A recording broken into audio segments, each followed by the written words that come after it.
What games are you guys excited for? This is a good question. All right, listen, Sam, we're gonna go 3 games each that we're excited for. We're gonna go back and forth though. We're gonna go back and forth. All right, I'm gonna cheat. Well, I'm not cheating, but man already said it. Gotham Knights. This is my game.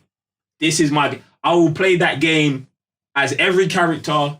Probably do 2 playthroughs. Say single characters, then do duos because obviously you can do co-op. But I'm not getting into that co-op thing until I have fully destroyed the game in the single player. Do you get what I'm saying? Raw. Fam, the thing about it is it's like, huh? No, that makes a lot of sense. For me, it's like when I'm playing a Batman game, and it's a Batman game, for me, I want it to be a solo experience.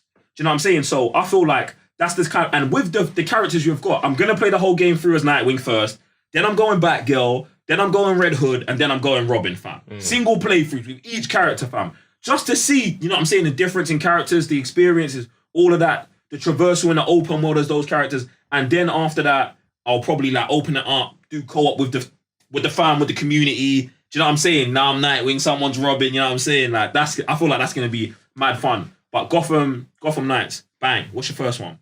My first one, like we've been talking about already, is the Cyberpunk, bro. Like first it was earlier this year, then it was the middle of the year, then it was the launch of the next gen, and now it's literally at the end of the year. So I'm like, is it now 2021? Is it going to be 2032? I don't know, but that's one game I'm excited to play. Like, there's just bare stuff, bare stories. I just want to see how much freedom you can actually have in that game. Is it like true freedom that we've never seen before in any kind of game? Is it kind of linear, but you do have some kind of way, but you don't? Because also with The Witcher, you had loads of endings. Your actual things that you do in the world do actually shape what happens around you. So I'm like, does that then translate really well into what they try and do in Cyberpunk? So I'm like, I want this experience. All right. My second game, Horizon 2. Ooh. Now, Horizon was like one of the biggest surprises to me on PS4. Took me by surprise. Love the game. I would say it's my top 10 on PS4 games. Do you know what I'm saying? Love the game. Played it, platinumed it, and I even saved my ultra hard playthrough and New Game Plus trophies for like the build up to Horizon 2 coming out. So when we get a Horizon 2 release date, I feel like 3 weeks before then, or maybe a month before then, I'm going to start my ultra hard difficulty with the DLC on Horizon 1. We're going to play through that right up to launch day. Horizon 2 dropped, bang, I am in there. Me, Aloy, and all of these mad robots, fam. We're going hard on the thing, fam. So Horizon 2, I'm all about that, fam. That's sick still. My next game would be Ratchet and Clank. When I saw that on the PlayStation Next Gen showcase, there was bare games that they showed.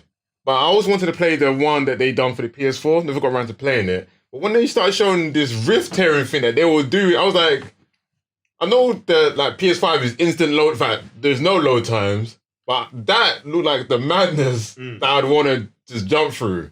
I was like, what are these men doing over here? One, it looks super sick. 2, I just want to play that kind of craziness that they're doing in this next gen. So, all right. I mean, there's nothing wrong with that. With that Ratchet and Clank game, fam. Do you know what I'm saying? I definitely do think that you've got to play the PS4 one though. Yeah, definitely. Yeah. What's crazy to me is you almost talked me into playing Ratchet and Clank. I remember like, because it was free on PlayStation Plus, I downloaded it and I played it a little bit on my burner account. And I was just like, bro, this is okay, but it's just too colourful, fam. And the new one is like OD colourful, fam. It's like Fall Guys with the multiverse mixed in, bro. It's just like, my eyes, bro. That's what it reminded me of. You know the part in the Guardians of the Galaxy? Yeah, but it's going through bare warps. Yeah, Rocket's eyes. Yeah, that shit was mad, fam. That was crazy. Reminded me. I was like, yeah, I want that.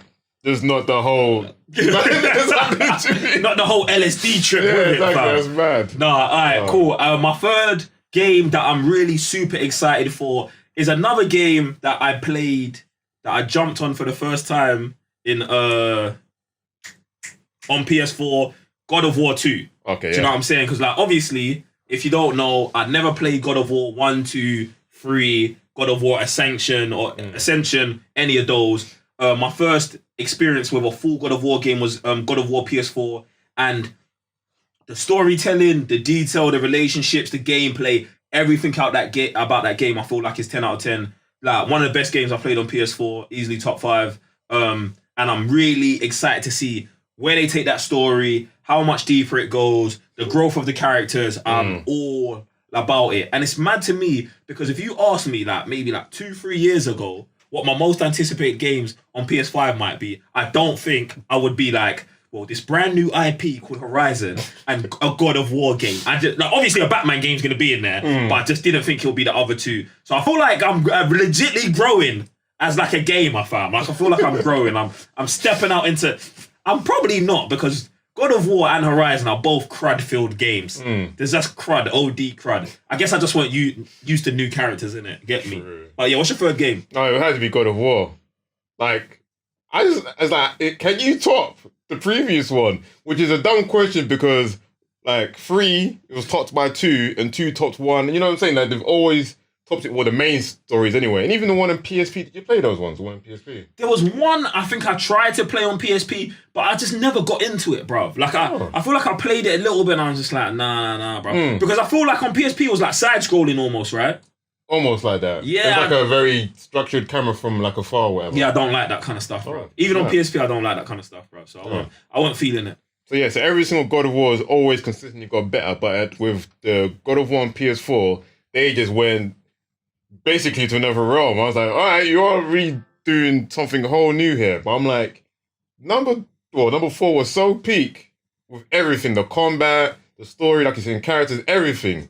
I'm like, you guys have got a big task, but if anyone's going to top it, obviously it's going to be themselves. So, yeah. 100%. Now, I think they can do it, man. Listen, guys, I just want to remind you, if you've got topics, questions, or comments, dive into the super chat and we will be reading them. We're not transitioning yet, Sam. We've got another couple of super chats before we move on. And this one is from Babyface_Matt, who says, how hard was it to buy or obtain a PlayStation 5?